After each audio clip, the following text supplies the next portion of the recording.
If y'all haven't seen our first part of Madam C.J. Walker's story, y'all should watch that. But basically, what had happened was, Sarah is a bona fide hustler. She helped popularize hair products for Black people, including the hot comb. Oh. Sarah married C.J. Walker, who was in love with his wife, but soon started to flirt with a heifer named Dora. Sarah's daughter, Lelia, married a dusty man named John, but Lelia soon discovered the joy of enjoying a woman's lips when she met Esther. Sarah's longtime rival, Addie Monroe, was the one who first introduced Sarah into the hair business. However, Monroe thought she was better than everyone else because of her lighter skin, so Sarah built her own empire. Let's continue. Sarah finally opens her factory. She has hired hundreds of female employees and has sold thousands of tins of her hair product. Now she plans on opening 5 new salons to be owned and managed by her best sales agents, including Dora. Sarah wants to help more Black women be financially independent, but her focus on work isn't shared by Lelia, who is busy flirting with Esther, trying to eat her kitty. Meanwhile, John is already starting to dig into Sarah's secret recipe. Sarah knows he's up to something, but can't figure out what it is. C.J. presents her with a new ad campaign that he came up with.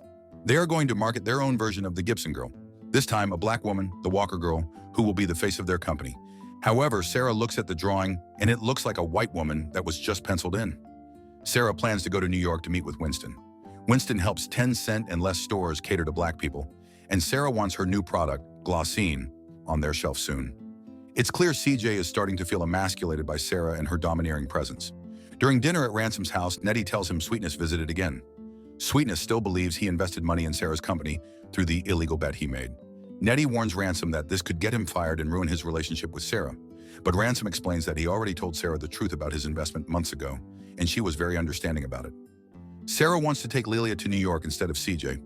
She thinks her daughter needs to act more respectable and businesslike, but we all know how ratchet Tiffany Haddish is. Addie Monroe sees that Sarah's business has a bigger spot on the newspaper compared to hers. Money is tight, and she is getting tighter. Her business is struggling, and tells her butler she'll get him money soon. Addie calls her mother, hoping to find comfort. But the old woman thinks that Addie will be just fine. But you got good hair and light, bright skin. You'll be fine. Well, we can see where Addie got that mentality from. As planned, Sarah takes Lelia to Harlem. There, Sarah sees lighter-skinned women biking around, and it scares her since this is what her husband thinks is the epitome of beauty. With Sarah not around, Dora the Hora comes over, asking for 2 boxes of hair products. She openly flirts with C.J., and he doesn't even make the effort to resist her. She even gets to make him walk her home. When Cleophas sees the two, he can't help but feel disappointed.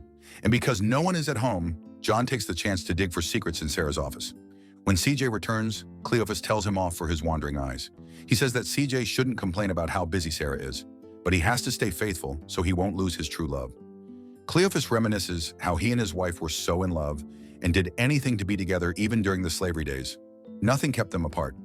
Cleophas advises him to get a hobby if he's bored and not play with other women's roast beef sandwiches. During dinner with Winston and Josephine, Sarah briefly talks about Glossine. She wants her product to be sold in 10-cent and less stores, knowing that they're one of the few establishments that cater to Black people. Winston is impressed. W.E.B. Du Bois happens to be at the same restaurant. It turns out he knows who Sarah is and learned about her after her speech at the convention. The NAACP has been talking about her since. So Winston finally agrees to give her a shot, and the board is coming to see Sarah's factory in a few days. Meanwhile, back at home, Dora gathers Sarah's top sales agents in secret. She encourages them to stop working for Sarah and start earning more while working less. Then she introduces Addie Monroe to the group. 2 trifling women working together spells disaster. On the phone, C.J. is disappointed that Sarah didn't show his ad campaign to Winston. It quickly turns into an argument. Sarah thinks that the Walker Girl isn't right for her product because she wants to show all types of Black women, not just the lighter-skinned beauty standard. But C.J. insists his ideas are better because of his experience in advertisements. When Sarah returns to her factory, Ransom breaks the news that all her top sales agents are now working for Addie Monroe. Sarah is determined to get them all back, but Sweetness suddenly shows up, saying that he has invested money in Sarah's factory. Surprised, Sarah demands an explanation from Ransom. That butt chin should have been the first red flag. She knows that as soon as white people learn that she received money from the likes of Sweetness, they would throw her in jail. So Ransom reasons that Sweetness has other legal ventures where he gets his money from. Meanwhile, C.J. is exploring Dora in the bedroom when Sarah comes knocking. Dora tells C.J. to hide in the closet. Sarah wants to encourage Dora to work for her again, but is surprised to find C.J. there. C.J. says that he's only trying to convince Dora to come back, but Sarah knows that they've been having an affair. Morning. What happened to your shoes, C.J.? CJ tries to deny it at first, but he eventually admits that he did sleep with Dora because she makes him feel like a man. He complains she don't cook for him no more and is too busy working. Back at Ransom's office, the cousins get into a brawl over the investment money they put into Sarah's business. But after it's over, Ransom tells his wife that he won the fight. Then, the 10 cents and less board members are checking Sarah's factory when a very drunk CJ walks in. He confronts his wife in front of everyone and announces that he's also an owner. The board members were impressed with Sarah, but after seeing CJ's behavior, they quickly made an excuse to leave. Lelia tells Esther about how New York is so beautiful and hasn't been this excited about anything in a long time. She is still so busy getting fisted by Esther that she failed to notice John's extra activities with Addie Monroe. Cleophas, who is friends with Addie's house staff, knows that John is onto something, so he spills the tea to Lelia. Addie plans to print in the newspaper the information about Sarah that she got from John. But as soon as John walks out of the house, Lelia is there waiting for him. She's happy that she can once and for all divorce her dusty husband. Later at night, Sarah's inner Ma comes out again when she sees the bicyclist, and she throws water at them. Lelia shares the news with Esther, and they plan to move to New York together. So the next day, Lelia tells her mother that she wants to help grow the business by opening her own hair salon in New York.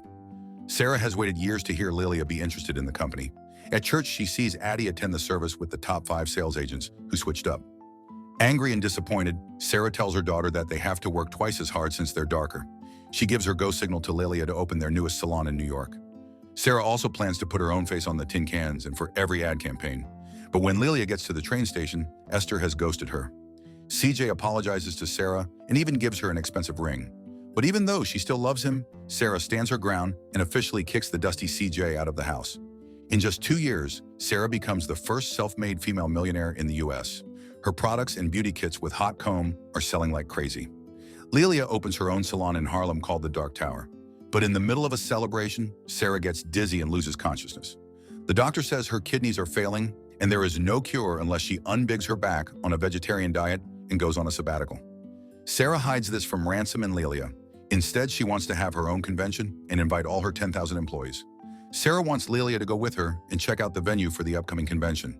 She also reveals that she wants grandbabies and volunteers to help Lelia find a new husband. Suddenly, CJ shows up again, demanding that Sarah sign the divorce papers. But Sarah doesn't want to sign anything unless she's sure that Dora and CJ are not going to use her name on any of their products. As for Lelia, she wants to distract her mother. So Peaches, Lelia's new girl, says she knows Henrietta Saunders, the daughter of the Saunders drugstore chain owner.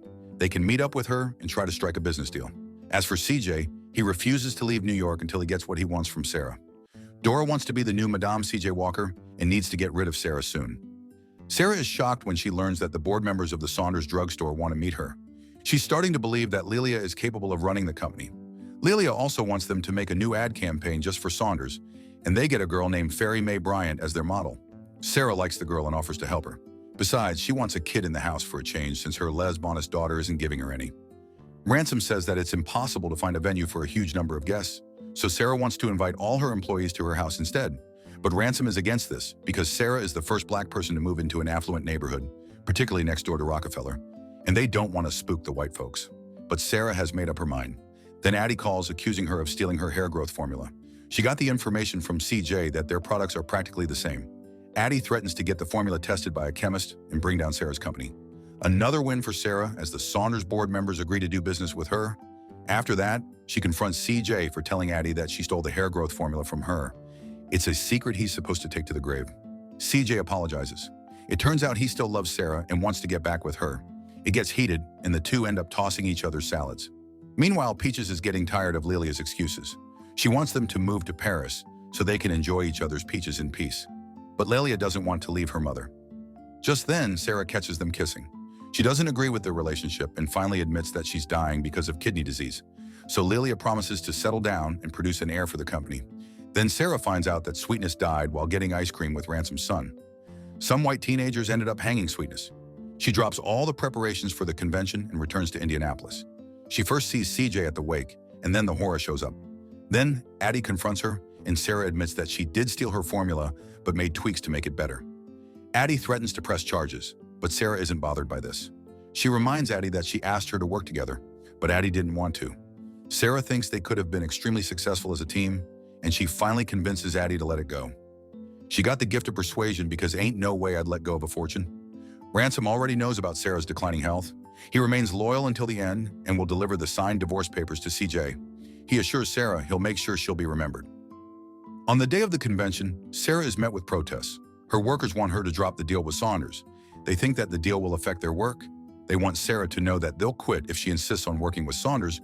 And when she walks away from the crowd, she meets Rockefeller for the first time. The old man tells her not to let anyone push her around and advises to fire her employees. This conversation clears Sarah's mind, and she realizes what she's been doing to Lelia. So she tells her daughter that she no longer has to go on dates to find a man's. Sarah will leave everything to her. Knowing that they need all the help they can get, Lelia says that Fairy May will live with them. She has already talked to the girl's mother and has promised to send Fairy May to college. Afterwards, Sarah announces that she'll back out of the deal with Saunders. She knows that the company has grown massively because of her loyal employees, so she promises to help them all the best she can. The convention is a success, and as Sarah celebrates her legacy, she keeps thinking about her parents and how proud they would have been.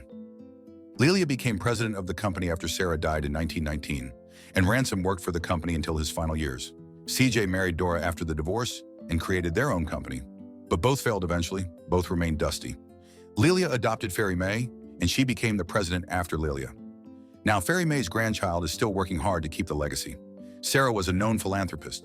She even worked with Du Bois, Wells, and James Johnson to support the movement for anti-lynching. Today, you can still buy some of Madam C.J. Walker's products. What did y'all think of this one? If you like this video, make sure you subscribe and turn on notifications. We got lots more of foolishness on this channel that'll have you hollering. And if you like to watch more, just click here or here.